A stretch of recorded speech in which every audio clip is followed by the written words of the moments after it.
Blink. You just did something. Something your brain does not want you to notice. During that closure, 150 milliseconds, barely a flicker, the network in your brain responsible for tracking the external world went offline. And a completely different network, responsible for internal thought, self-reflection, mind wandering, flickered on. Then your eyes opened. The switch reversed. You do this 15 to 20 times every minute. You have never once noticed it happening. And by the end of this video, you will understand that your consciousness is not continuous. It never has been.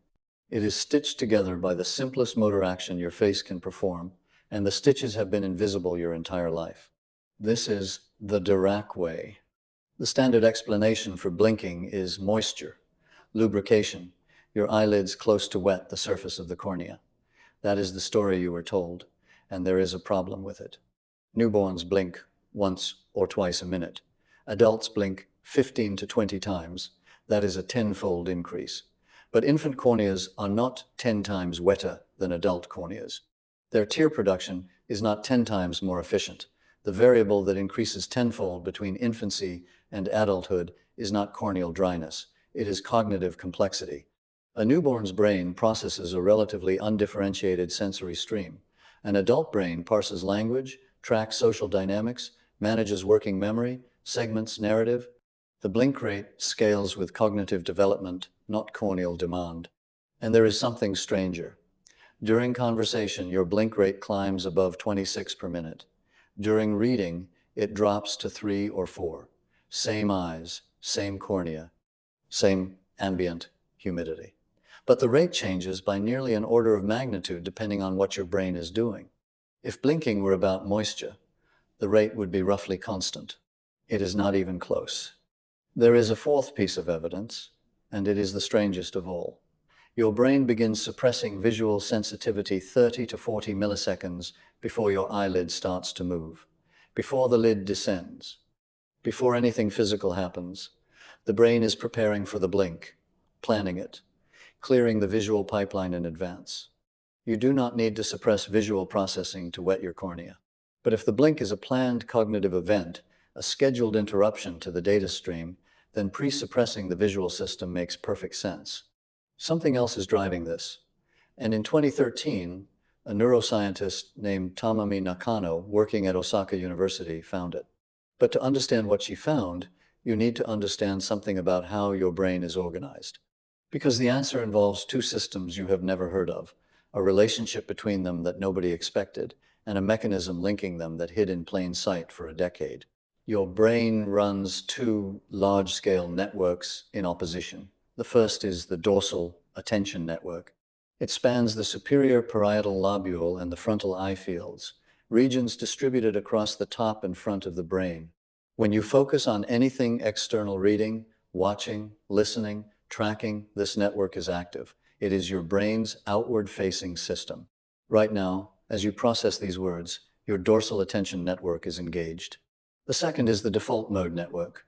It occupies the precuneus, the posterior cingulate cortex, the angular gyrus, and parts of the medial prefrontal cortex. Marcus Reichel identified it at Washington University in 2001. This network activates when you are not attending to the outside world. It handles daydreaming, self-referential thought, memory consolidation. The wandering mind. It is your brain's inward-facing system, the hardware of your inner life. Now here is the detail that matters. These two networks are anti-correlated.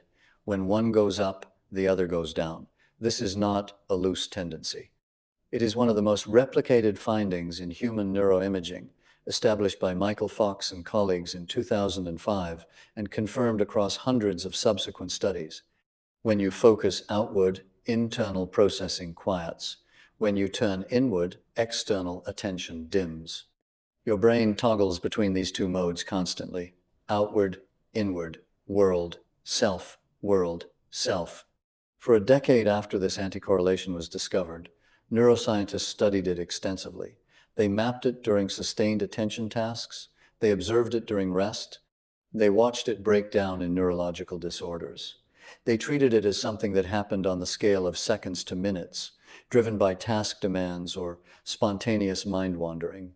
Nobody considered the possibility that there was a mechanism triggering micro-toggles, dozens of them per minute, embedded within ordinary waking cognition. The question nobody thought to ask was, what triggers the toggle? What flips the switch? Nobody asked because the answer was hiding inside something too boring to investigate, too automatic, too physiologically mundane. It was hiding in the blink. Nakano put participants inside an fMRI scanner. She had them watch video clips. She tracked two things simultaneously: the exact moment each person spontaneously blinked, and the bold signal across the entire cortex, time-locked to each blink onset. What she found was published in the Proceedings of the National Academy of Sciences in January 2013. The paper was reviewed by Marcus Reichel himself, the man who discovered the default mode network. At the moment of each spontaneous blink, activity in the dorsal attention network decreased. The right superior parietal lobule, the right frontal eye field, both went quiet. Simultaneously, the default mode network activated the angular gyrus, the posterior cingulate cortex, the anterior cingulate. All briefly lit up during the blink, then deactivated the instant the eyes reopened. And there was a quantitative relationship. The larger the default mode activation, the larger the dorsal attention deactivation. Not two independent events, one coordinated switch. A seesaw operating at the speed of an eyelid. The paper was reviewed and approved by Marcus Reichel himself. The man who discovered the default mode network was now reviewing evidence that his network was not resting at all. It was being activated deliberately by the most mundane motor action the human body performs. Stop for a moment and think about what this means experientially. Your awareness feels continuous, smooth, unbroken. You are watching this video, and it feels like a single, uninterrupted experience, one moment flowing into the next without gaps. But it is not. Every few seconds, your brain is interrupting external reality, shutting down the system that tracks the outside world, turning on the system that processes your inner life, then reversing the switch. Every few seconds, all day. Every day you have ever been conscious.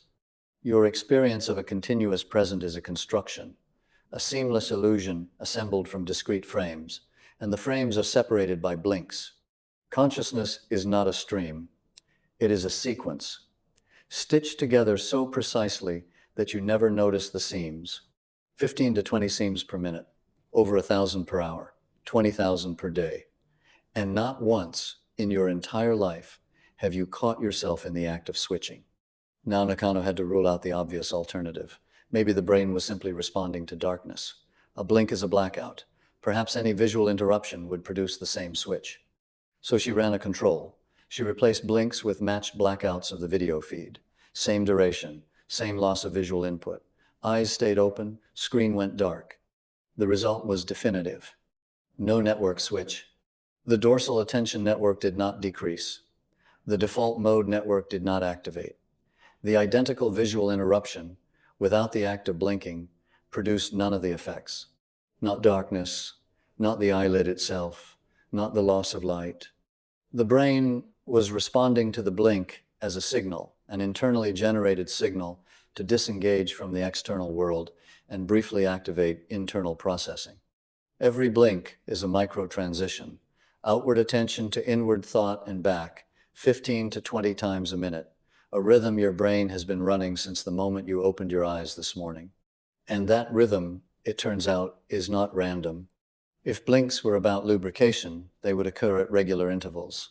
A metronome. Moisture needs do not depend on what you are watching. In 2009, Nakano had 14 participants watch the same video clips, Mr. Bean comedy sketches, and tracked every blink with millisecond precision. The blinks synchronized. Not perfectly, but far beyond chance. When one person blinked at a particular moment, other people watching the same video tended to blink at that same moment. And the clustering was not tied to scene changes or cuts. It occurred at implicit breakpoints, moments within scenes where information density briefly dipped, the end of a comedic beat, the pause between actions, the instant after a punchline landed but before the next setup began. Think about what this means mathematically. If blinks were governed by tear evaporation, each person's timing would reflect their individual physiology, corneal surface area, ambient humidity, tear production rate. There is no reason 14 people's eyes would need moisture at the same instant. But there is every reason their brains would reach the same cognitive boundary at the same moment, because they are processing the same content, and the blink marks the boundary. Approximately 10% of your total viewing time is lost to blinking. But that 10% is not scattered randomly. It is concentrated at the edges between meaningful chunks. The punctuation marks in the flow of information. Your brain is choosing when to blink, not based on when your cornea needs moisture, based on when your cognition needs a boundary. Now imagine sitting in a theater with 300 strangers. Different childhoods, different traumas, different languages running through their heads, different people they are thinking about, different worries, different joys.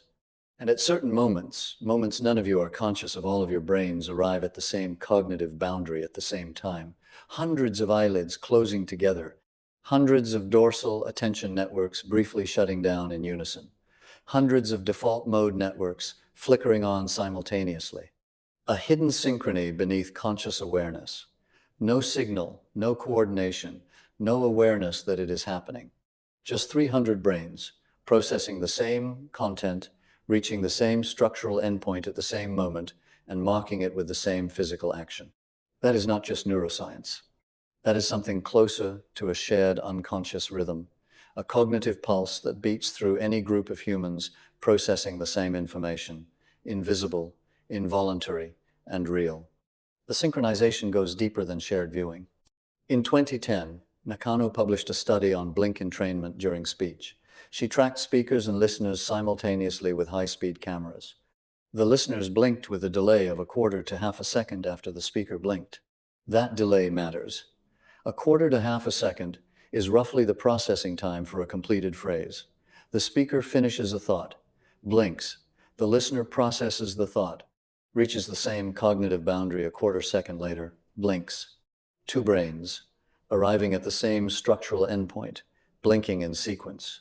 And this entrainment was selective. It triggered only at phrase boundaries and pauses, not during vocalization, not mid-sentence. At the edges, the decisive test, when listeners could see the speaker but could not hear them, the synchronization vanished entirely. The speaker's blinks were still visible. The facial movement was still there to imitate. But without the speech content, the entrainment disappeared. This is not mimicry. The listeners are not copying the speaker's face. The entrainment is driven by the structure of the content, the linguistic boundaries, the moments where one complete thought ends and the next has not yet begun. Think about what this means for every conversation you have ever had. Every time someone finishes a sentence and you nod, you probably also blinked. Not because your eyes were dry, because your brain marked the end of that cognitive unit, and the person speaking to you blinked half a second before you did, at the moment they completed the thought on their end. You have been synchronizing with other people at the level of cognitive boundaries since childhood. Neither of you has ever been aware of it. Paul Humke confirmed this in 2017 at the Max Planck Institute using naturalistic face-to-face conversation, not laboratory clips, but real live interaction between people. Addressee blinks clustered at the ends of syntactically complete units, complete clauses, complete intonational phrases, points where both the grammar and the prosody signaled completion simultaneously. The blinks tracked grammar. Your brain is using your eyelids to punctuate someone else's sentences. And here is where it becomes something more than a laboratory finding. In 2011, Nakano studied blink entrainment in individuals with autism spectrum disorders. She showed the same video clips of a speaker to two groups, neurotypical controls and individuals with ASD. The controls synchronized. Their blinks locked to the speaker's blink pattern at phrase boundaries, just as in every previous experiment. The individuals with ASD did not synchronize. Their blink rate was normal. Their eyelid mechanics were normal. Their eyes were fine. What was absent was the coupling. Their cognitive segmentation was not locking to the communicative structure of the speech they were hearing. Think about what this means for everyday social interaction. If blink entrainment is a marker of shared attention, two brains arriving at the same cognitive boundary at the same moment, then its absence maps directly onto one of the defining features of the condition. The difficulty knowing when a speaker has finished a thought, the challenge of tracking conversational rhythm, the sense that social timing is slightly off in a way that is hard to articulate but consistently present. The invisible social clock that most people's brains run automatically, the one that synchronizes cognitive boundaries between speaker and listener, was not in training, not because of choice, not because of effort. The clock was running. It was just not locked to the signal. In 2019, Nakano and Miyazaki extended this line of work, showing that blink synchronization between viewers increases when engagement increases. When the content is compelling, blinks cluster more tightly at shared moments. When engagement drops, blinks drift apart. Japanese researchers subsequently used this finding to build an algorithm for automatic highlight detection in figure skating. The algorithm did not analyze the skating, it analyzed the audience's blinks. Moments of peak blink synchrony across viewers corresponded to the most memorable performances.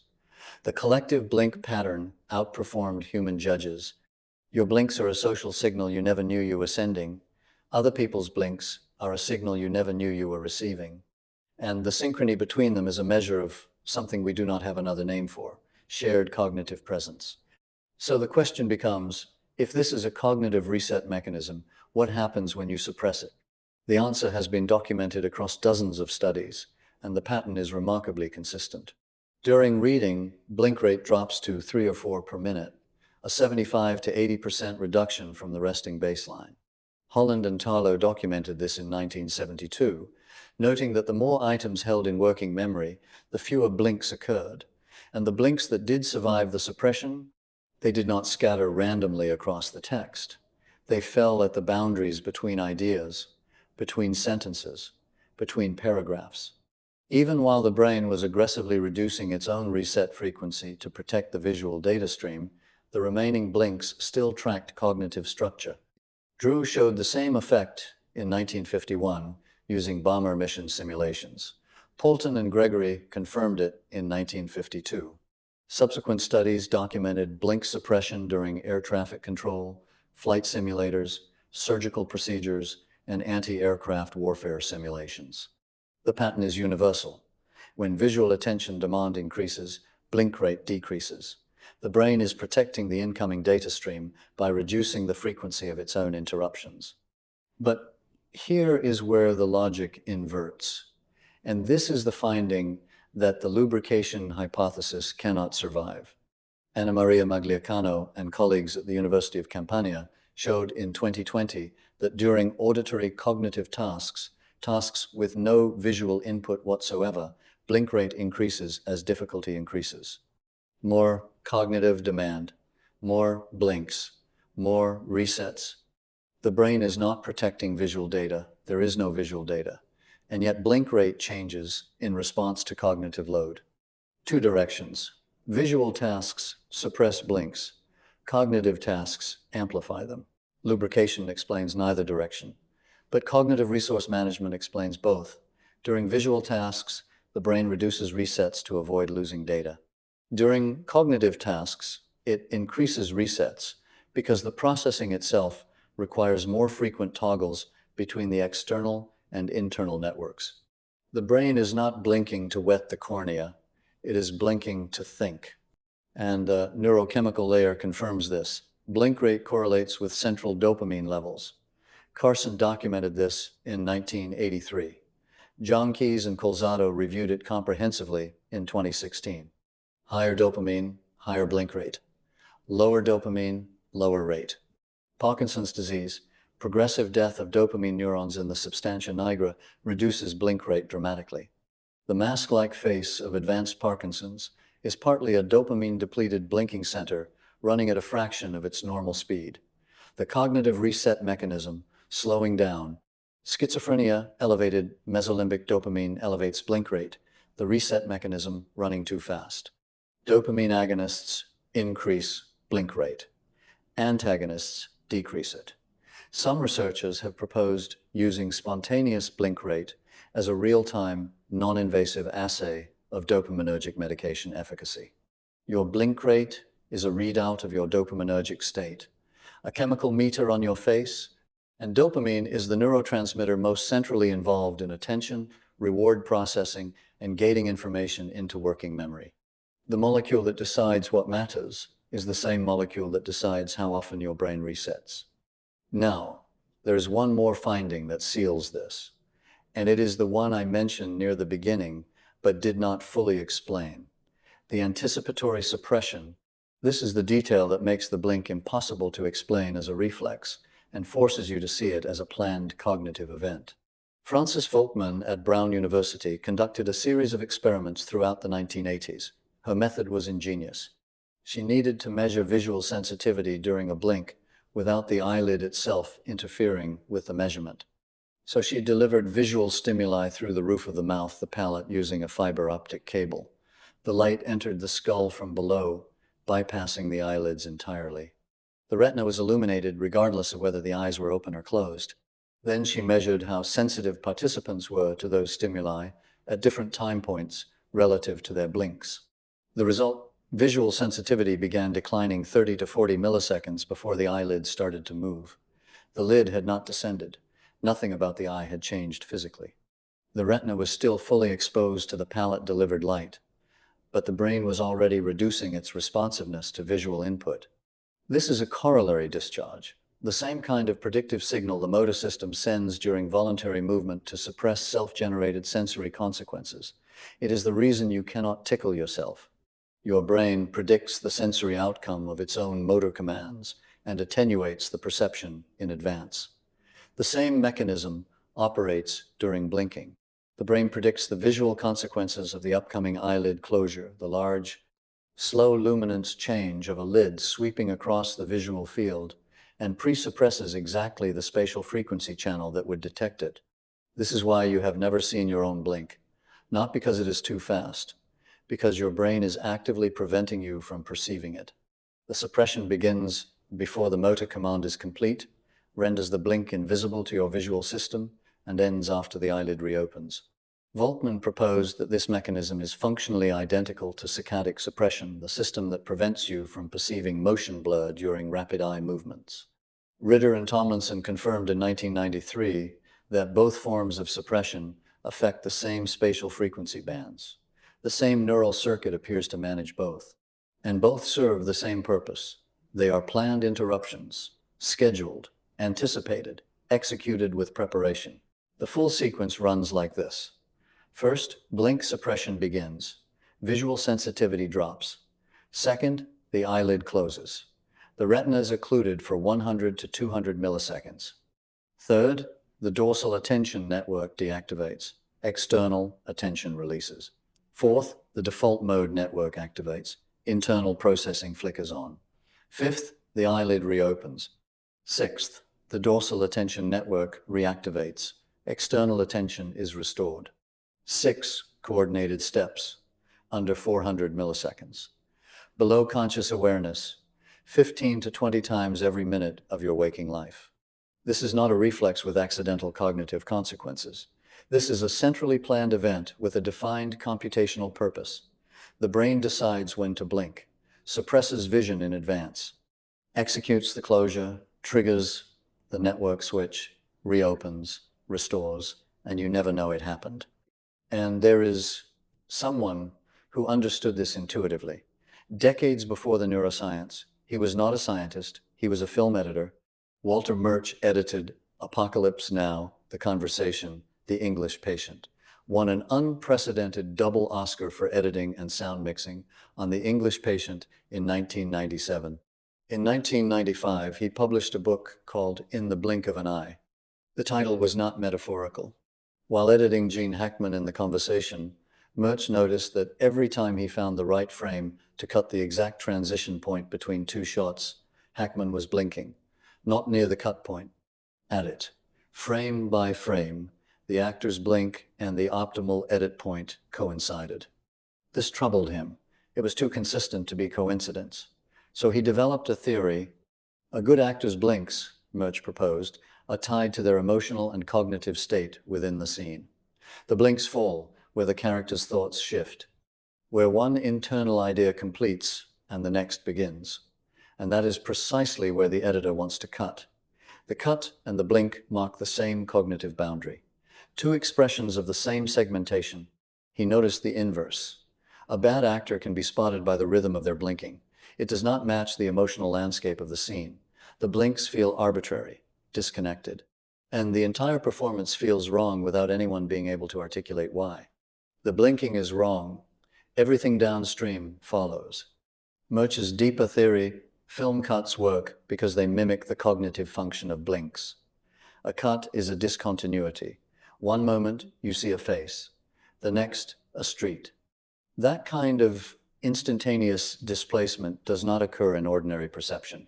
Your visual field does not jump. So why do audiences accept cuts without disorientation? Because the brain already has a system for handling discontinuities. It runs that system 15 to 20 times a minute. The blink, the micro-interruption that segments continuous experience into chunks. Film cuts slot into the same architecture. They feel natural because the brain is already doing this to itself all day, every day. Murch codified this into his 6 rules of editing. The most important criterion for a good cut, weighted at 51%, is emotion, not continuity, not visual matching. Emotion. Does the cut serve what the audience should be feeling? The thing most people think of when they think of editing: spatial continuity, ranked last at 4%.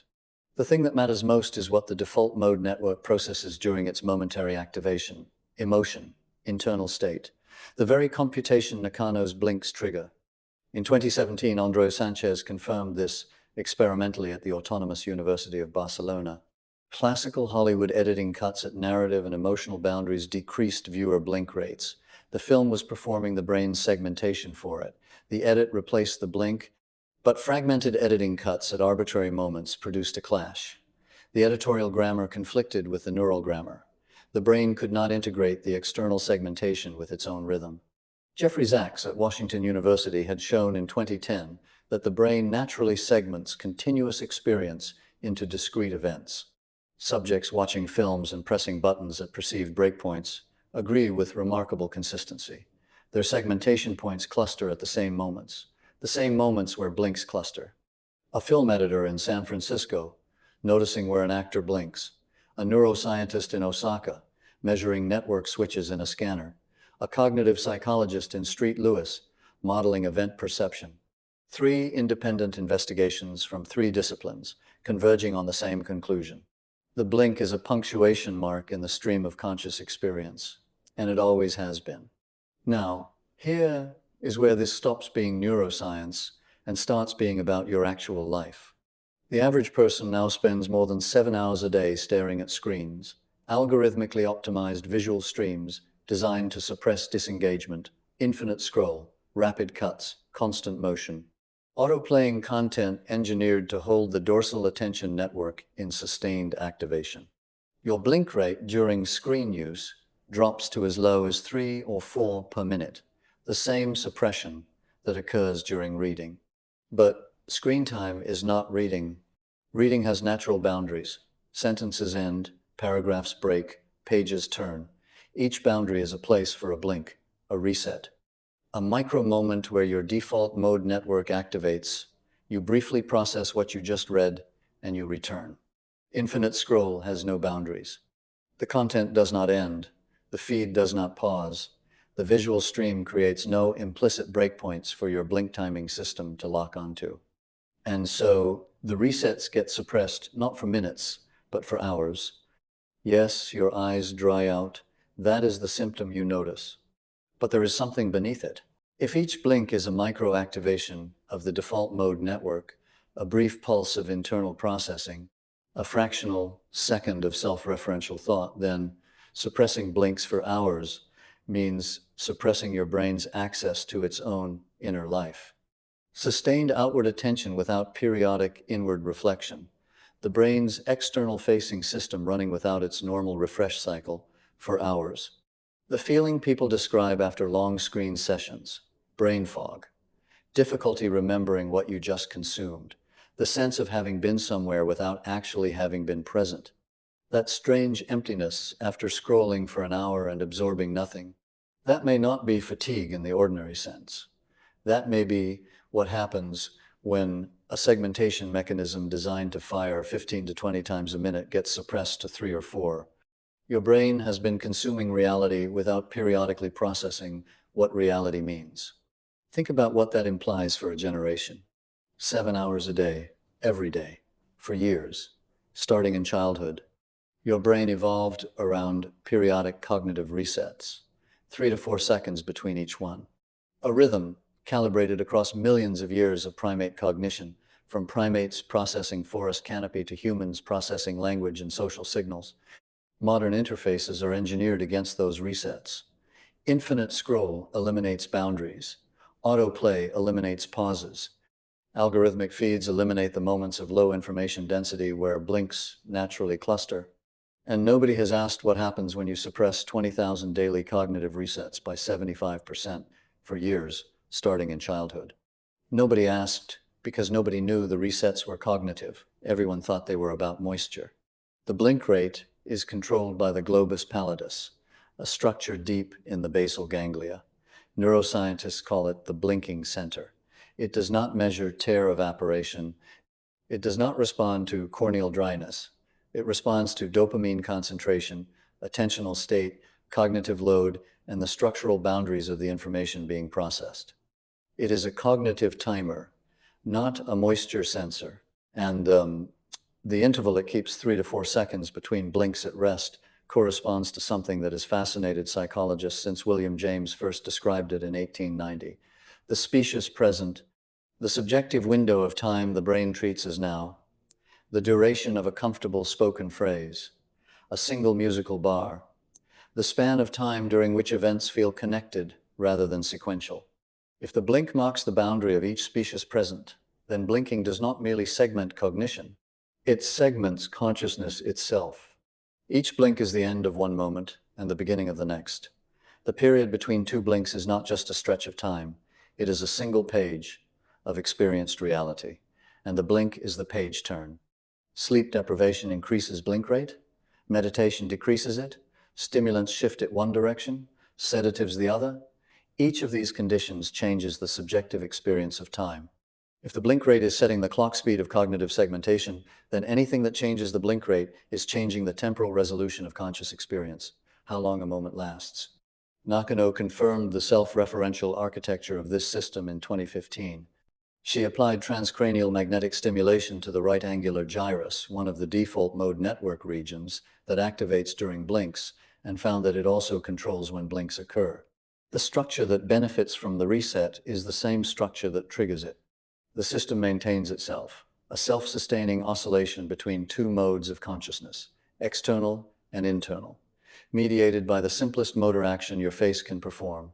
Open, close, 100 times since you started this video. You have been watching for roughly 25 minutes.